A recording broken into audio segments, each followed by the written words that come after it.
क्या आपको मुंह खोलने और बंद करने में प्रॉब्लम हो रही है? मुंह खोलने और बंद करने में आवाज़ आती है तो आपको हो सकता है टीएमजे में प्रॉब्लम हो। हाय, मैं हूं डॉक्टर वसंत भानुशाली, मैक्सिलोफेशियल सर्जन।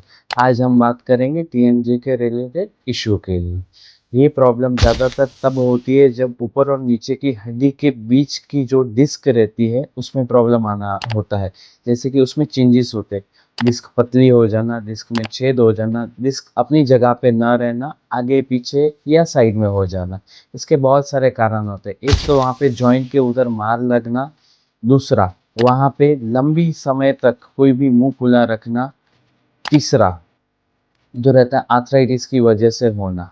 ऐसे केसेस में आप अपने मैक्सिलोफेशियल सर्जन से संपर्क कर सकते हैं, जो आपको सबसे पहले कुछ एक्सरेस करवाएंगे, मेडिसिन देंगे, इवन उसके बाद एक्सरसाइज बताएंगे और पहनने के लिए रिमूवेबल डिवाइस देंगे, और लास्ट ऑप्शन में वो सर्जिकल ऑप्शन बताएंगे।